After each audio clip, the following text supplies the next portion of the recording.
రేపు power star దగ్గరికి వెళ్ళి అల్లు అర్జున్ గారు బొకెచ్చింది అనుకో, అరే ఆర్పిగా నీకు ఉంటుందిరా, అప్పుడు కిందికెళ్ళి మూకెళ్ళి నూకుతాం. ఇప్పుడు 2 పాటలు ఏ రేంజ్లో ఉన్నాయి మన తెలుగు ఇండస్ట్రీలో ఎప్పుడైనా చూసారా? 12 దేశాల్లో ట్రెండింగ్ ఉంది. ఇది ఓర్వాలే కారే నీకు ఎవడైతే చెప్తుండో నేను అంటే అరే గర్వంతోనో ఏదో ప్రేమ కాన్ఫిడెంట్ ఓవర్ కాన్ఫిడెంట్ అని చెప్తలేదు.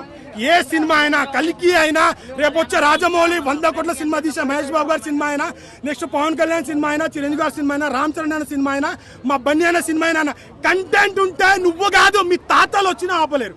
ఒకవేళ కంటెంట్ ఉంటే సినిమా ఎక్కడికో వెళ్ళిపోతుంది. నువ్వు కంటెంట్ లేకుంటే నువ్వు కింద దించుకున్నా ప్రమోషన్ చేసినా. ఎందుకంటే ఇప్పుడు జనాలు అప్డేట్ అయ్యారు. ఇప్పుడు చాలా మంది ఏమంటారంటే మా కష్టాన్ని గుర్తించండి అంటే జనాలు ఏంది దొంగతనం చేసి వచ్చి సినిమాలు చూస్తురా? ఎవరు చూస్తలేరు కదా. కాబట్టి జనాలకు కూడా తెలుసు ఎవరికి చూడాలి, ఏ సినిమా చూడాలా. మనకంటే అప్డేట్ అయిపోయారు. ఎందుకు అప్డేట్ అయ్యారు అది చెప్తున్నా. ఇప్పుడు రాజకీయాలు విర్రవీగినాయి కానీ జనాలు ఏం చేశారు? 101, 175 జగన్ అన్న అన్నాడు, ఏమైంది 11 అయిపోయింది.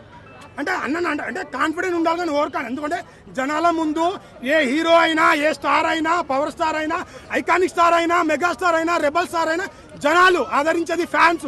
వాళ్ళు ఉన్నంత వరకే ఎవడైనా. నువ్వు జోకుడు కోసం చేస్తున్నావు, మేము అభిమానం కోసం చేస్తున్నాం. జోకెటోడు నువ్వు ఆస్తి కాపాడుకోవడానికి, నీ బిజినెస్లు కాపాడుకోవడానికి నువ్వే అంత చేస్తే ఏం ఆశించకుండా ఫైనల్ వార్నింగ్ 90 ml రాడ్ దింపుతాం అన్నగారు. నువ్వు సారీ చెప్పేదాకా నీ నడుస్తూనే ఉంటది. జై అల్లు అర్జున్.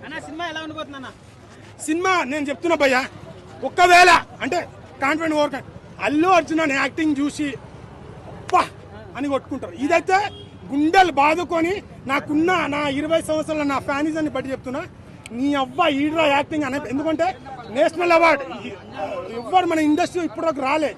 దాన్ని మించి దాన్ని ఆ హోదాన్ని కాపాడి ఇంకా నెక్స్ట్ లెవెల్ తీసుకోకపోతే నా ఇదే మీడియా కూడా వచ్చి మాట్లాడు.